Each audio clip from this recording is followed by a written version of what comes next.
ഞാൻ വീട്ടിലുള്ള മട്ടൻ ബിരിയാണിയുടെ മണം മാറി കാണത്തില്ല.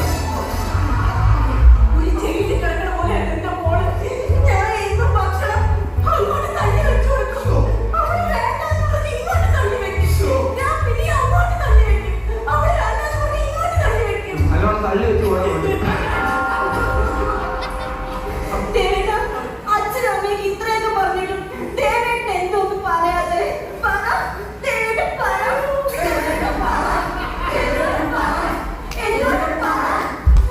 ഒരു തിരുവുള്ള നാലമായിട്ടല്ലേ. ഞാൻ വിചാരിച്ചത് എനിക്ക് മാത്രമേ ഉള്ളൂ എന്ന് വിചാരിച്ചിരുന്നത്. ഫാമിലി പിക്സ് ആണല്ലേ.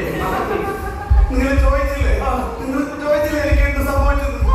നിങ്ങൾക്ക് ഓർമ്മയുണ്ടോ? ഞാൻ 3 വർഷത്തിന് മുമ്പ് ഇവിടുത്തെ പൂരം കാണാൻ പോയത്. പൂരം കണ്ട ആനകളൊക്കെ ഇങ്ങനെ കണ്ടു നടന്നു വന്നപ്പോഴേ ആനകളെ കൂട്ടത്തിന്ന് ഒരാന ഇങ്ങോട്ട് തുമ്പിക്കൈ പാട്ടിൽ ഒരിക്കകത്ത് അത് നേരെ ജാർഖണ്ഡിലേക്ക്. ജാർഖണ്ഡ് സ്ഥലം എനിക്ക് ബോധമില്ലല്ലോ. അവിടെ ചെന്നപ്പോ ആ ലോറിക്കാരനാണ് ഞാൻ ബോധം വെച്ച് അതിനകത്ത് കിടക്കുന്നത് കണ്ടത്. അയാളെ അയാളെ കൊണ്ടുപോയിട്ടപ്പോ എനിക്ക് മരുന്ന് തന്നു, ഭക്ഷണം തന്നു, വീടും സമ്പത്തും ഒക്കെ തന്നു. അവസാനം അയാളെ എനിക്ക് കെട്ടിച്ചേർന്നു. 2 വർഷം കഴിഞ്ഞ് നോക്കുമ്പോഴല്ലോ എന്റെ ഒരു കുഞ്ഞി ഇവളുടെ കയ്യിൽ വീണ്ടും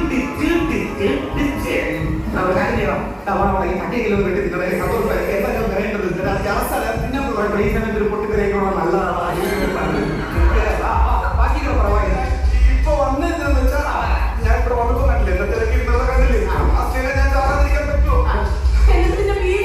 ടിവിയെ കൊണ്ട് വന്നിട്ടുണ്ട്. ടിവി ഇതാണ് ഞാൻ അവിടെ വെച്ചിട്ടുണ്ട്. ഇതാണ് ഞാൻ ജാർഖണ്ഡ് മറ്റേ ലോറിക്കാരൻ ഇതിന്റെ പേര് ബീബി. രഞ്ജിനി ബീബി.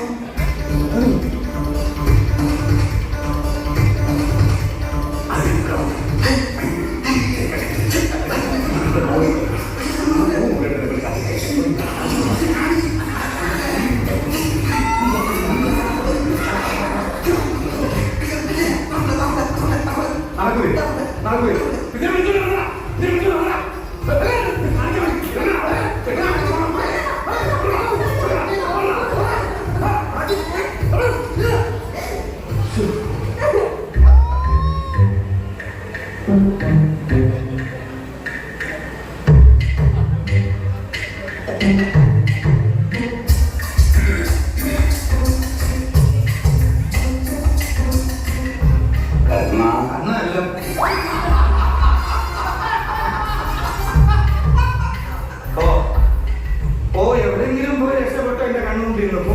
അയ്യോ അങ്ങനെ പോകും. രാവിലെ 10 മണിക്ക് മുഹൂർത്തമല്ലേ? ശരിയാണ്, രാവിലെ നിന്റെ മരണം ഉണ്ടല്ലോ. അപ്പൊ നിന്റെ വെട്ടിക്കൊടുത്ത മുഹൂർത്തം 10 മണിക്കാണ് വെച്ചേക്കുന്നത്. അന്ന് മരിക്കുന്നതല്ലോ പറഞ്ഞേ. അല്ല ആരും ഇറങ്ങിപ്പോന്ന് പറഞ്ഞായിരുന്നല്ലോ ഇവിടെ. അയ്യോ എന്റെ ഒറ്റ മീനൂട്ടി അവളെ തൂങ്ങി ചത്തോ? ഇനി അവർക്കങ്ങനെ തൂങ്ങി നിൽക്കുന്നു. ഈ മീനൂട്ടി അല്ലേ തേപ്പോട്ടിയാ? തേപ്പോട്ടി അല്ല, ഒന്നാമത്തെ ഇത്തിരിപ്പെട്ടി കേട്ടോ.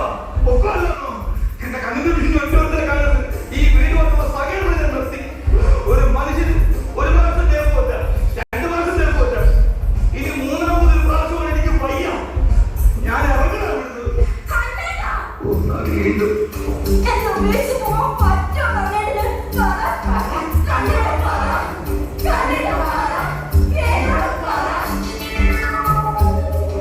ജീവിക്കാനും സമയം